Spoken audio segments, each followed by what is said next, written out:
Hello everyone, welcome back to the Shiksha for Naukri. Discuss करेंगे important questions जो रहेंगे C TET 2020 के लिए। डिस्कस करेंगे हम लोग क्वेश्चंस। विज्ञान शिक्षण शास्त्र के लिए वीडियो रहेगी। पेपर 2 के लिए सीडीपी विज्ञान डिस्कस कर रहे हैं। सेट नंबर 11 है। प्रीवियस सेट देखने के लिए आप आई सेक्शन में जाकर लिंक चेक कर सकते हैं और डिस्क्रिप्शन में भी आपको लिंक मिल जाएगा। ज़्यादा वीडियोस देखने के लिए आप सब्सक्राइब कीजिए शिक्षा फॉर नौकरी को और टेलीग्राम चैनल पर ज़रूर फॉलो करें। इस वीडियो का पीडीएफ आपको टेलीग्राम के इस लिंक के थ्रू मिल जाएगा। शिक्षा फॉर नौकरी के थ्रू आप टेलीग्राम को फॉलो कर सकते हैं।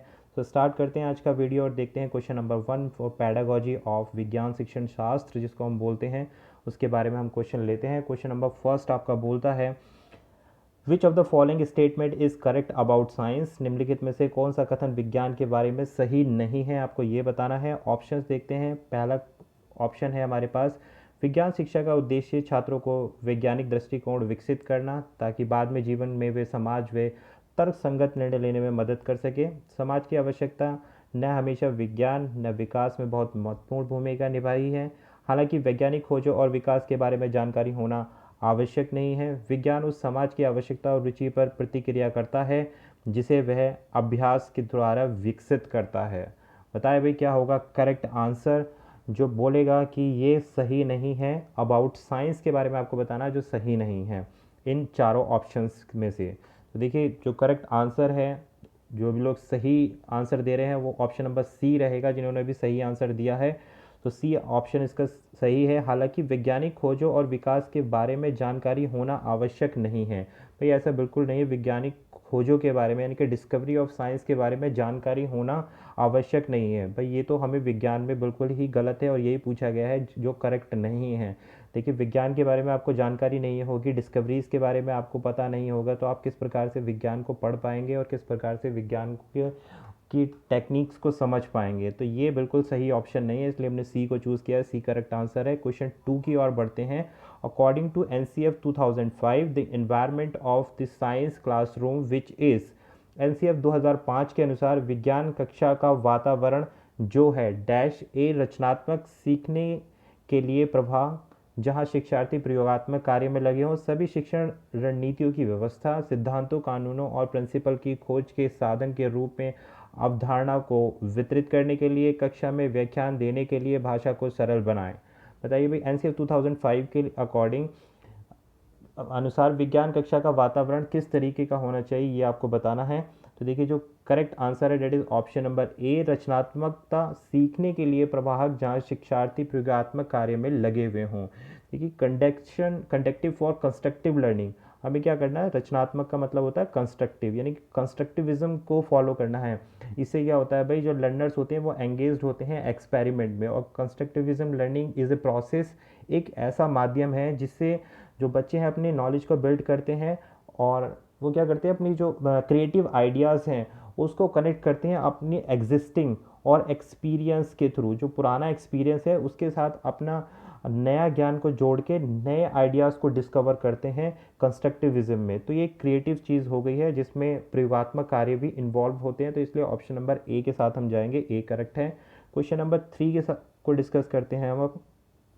Observation develop optical reasoning and concentration power. This statement indicates that प्रेक्षण से दृष्टि, तर्क और एकाग्रता शक्ति का विकास होता है। यह कथन दर्शाता है, यह आपको बताना है। ऑप्शन नंबर ए, प्रेक्षण व्यवहारिकता और प्रयोगात्मक शिक्षा से संबंधित है क्योंकि इसमें सहभागिता शामिल है।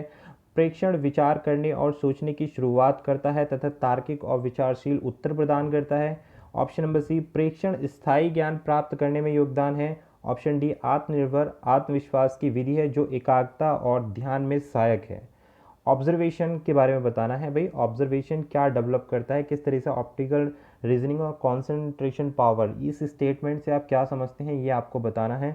तो राइट आंसर है हमारे पास ऑप्शन नंबर बी, प्रेक्षण विचार करने और सोचने की शुरुआत करता है तथा तार्किक यानी कि रीजनिंग, विचारशील यानी कि सोच समझ के उत्तर प्रदान करता है। ऑब्जर्वेशन क्या करता है भाई, यानी कि हम सोचने की जो पावर होती है ऑब्जर्वेशन इनिटेट करता है ऑप्टिकल रीजनिंग को, और ये एक ऐसा रीज़न देता है जिससे हम एबिलिटी टू वर्क, कार्य करने की क्षमता और उस पर रिफ्लेक्ट करने की जो एबिलिटी होती है वो हमारे पास कॉन्सेंट्रेशन पावर से आती है और ऑप्टिकल रीजनिंग से आती है। तो ऑप्शन नंबर बी करेक्ट है क्वेश्चन नंबर 3 के लिए। आगे बढ़ेंगे क्वेश्चन नंबर 4 के लिए। Which of the following is speciality of interpersonal learning, निम्नलिखित में से कौन सी पारस्परिक अधिगम की विशेषता है, ये आपको बताना है। ऑप्शंस आर, अधिगम का उत्तरदायित्व छात्रों और शिक्षकों दोनों द्वारा साझा किया जाना, भूलने के कारण का पता लगाने के लिए किया गया अधिगम प्रकृति की ओर जाता है। ऑप्शन सी, अधिगम प्रक्रिया को आगे बढ़ाने के दौरान शिक्षण सक्रिय रूप से निर्देशों का आदान प्रदान करता है। ऑप्शन नंबर डी, विद्यालयों में काम करते समय शिक्षक अपनी शिक्षा की प्रशंसा करते हैं। बताएं भाई कौन सा इसमें सही होगा। इंटरपर्सनल लर्निंग के बारे में पारस्परिक अध्ययन की क्या एक विशेषता होगी, ये आपको बताना है।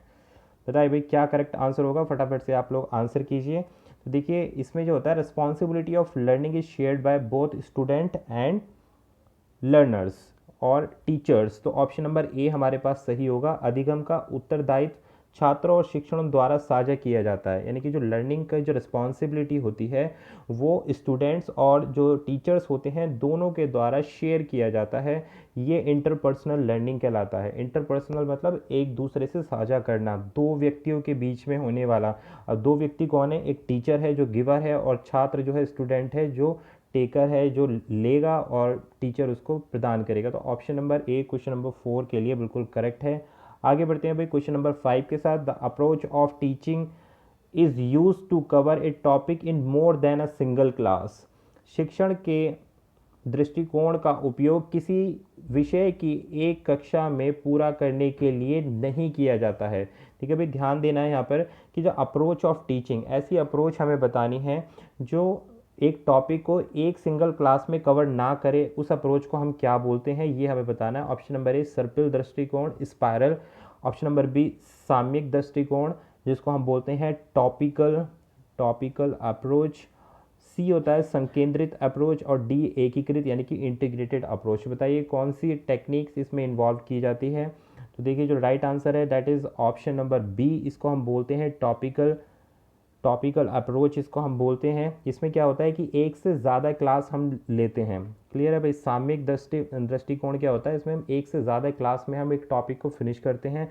और सर्पिल दृष्टिकोण क्या होता है, जिसमें हम एक ही क्लास में एक टॉपिक को फिनिश कर देते हैं। तो इस क्वेश्चन में क्या पूछा गया है कि हमें कि टॉपिक को कंप्लीट करने के लिए, साइंस का हो या आप किसी भी टॉपिक को पढ़ा रहे हैं, हमें एक से ज़्यादा क्लास लगती है, तो वो कहलाता है सामयिक दृष्टिकोण, topical approach. Option number B is the right answer for the question number 5। Next discuss करते हैं क्वेश्चन 6।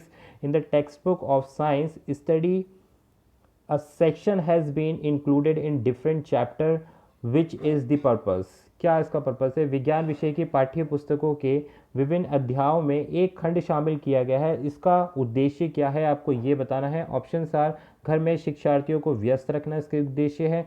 प्रत्यक्ष प्रायोगिक अनुभव प्रदान करना, परीक्षा में प्रदर्शन को सुधारना, या ऑप्शन नंबर डी वैज्ञानिक शब्दावली की परिभाषा सीखना इसका एक ऑब्जर्वेशन है। ये आप बताइए क्या होगा इसका करेक्ट आंसर। तो क्वेश्चन नंबर 6 के लिए जो हमारे पास अप्रोप्रिएट आंसर है that is option number B, प्रत्यक्ष प्रायोगिक अनुभव प्रदान करना, जिसको हम बोलते हैं हैंड्स ऑन एक्सपीरियंस या हैंड्स ऑन लर्निंग जिसको हम बोलते हैं। तो विज्ञान विषय की पाठ्य पुस्तकों में विभिन्न अध्यायों में एक खंड शामिल किया जाता है। इसका उद्देश्य इसलिए होता है कि जिससे बच्चे हैंड्स ऑन एक्सपीरियंस कर सके, यानी कि लर्निंग बाय डूइंग, करके सीख सके। ये इसका मेन ऑब्जेक्टिव होता है। तो ऑप्शन नंबर बी करेक्ट है क्वेश्चन 6 के लिए। आगे बढ़ेंगे भाई क्वेश्चन नंबर 7 के लिए। Under UNICEF assistant science education program, SEP जिसको बोलते हैं, education science is doing program was developed by UNICEF सहायता प्राप्त विज्ञान शिक्षण कार्यक्रम प्राथमिकता के तहत विज्ञान कर रहा है कार्यक्रम किससे विकसित किया था, ये आपको बताना है। ए SCERT ने, बी CBSE ने, सी NCERT ने, या डी SSA ने, यानी कि सर्व शिक्षा अभियान के थ्रू। कौन सा टॉपिक की बात कर रहे हैं हम, साइंस इज़ डूइंग। ये प्रोग्राम जो है यूनिसेफ के द्वारा मिलाकर किसने डेवलप किया था, किन किन के बीच डेवलप हुआ था। एक तो हुआ था यूनिसेफ थे इनके साथ, और दूसरी कौन सी बॉडी थी जिसने इसको कंप्लीट किया था। आंसर करिए भाई। तो जो करेक्ट आंसर है ये कंप्लीट किया गया था ऑप्शन नंबर सी के द्वारा, दैट इज़ NCERT ने और यूनिसेफ ने मिलकर इस प्रोग्राम को कंप्लीट किया था। क्लियर है भाई।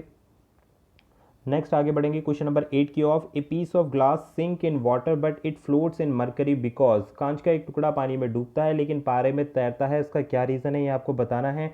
ऑप्शन नंबर 1, कांच का घनत्व पानी से अधिक लेकिन पारे से कम होता है। बी कांच का घनत्व पारे से कम होता है, सी समान होता है, या डी इनमें से कोई नहीं। आंसर करिए। इंटरेस्टिंग क्वेश्चन है भाई, पूछा जा सकता है आपसे इस तरीके का क्वेश्चन। तो बताएं क्या रहेगा इसका करेक्ट आंसर।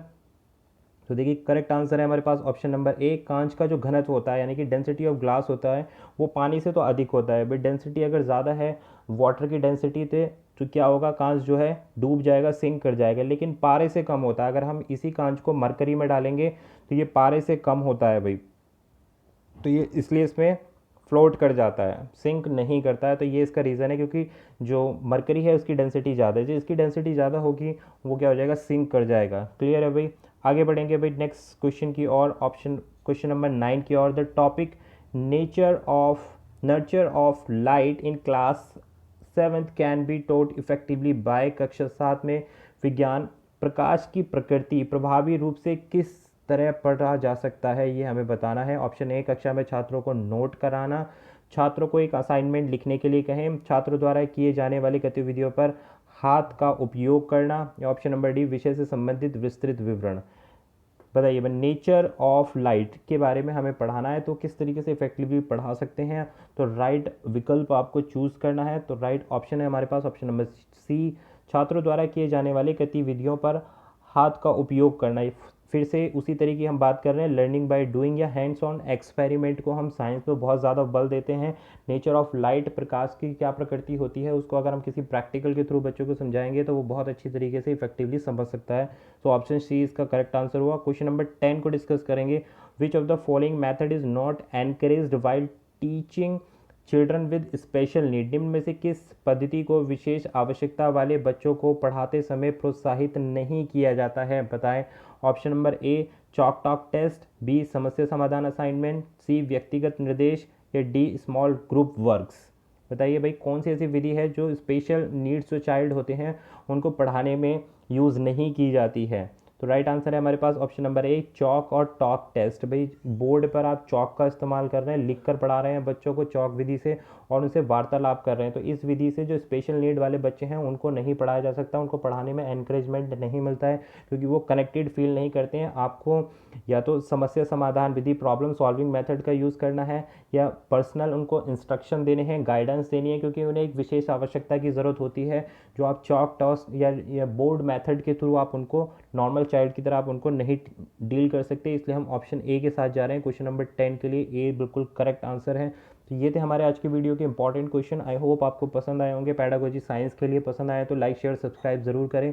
मिलेंगे आपसे एक नई वीडियो में, तब तक आप सब्सक्राइब कीजिए शिक्षा फॉर नौकरी को, और टेलीग्राम चैनल पर आप फॉलो कर सकते हैं।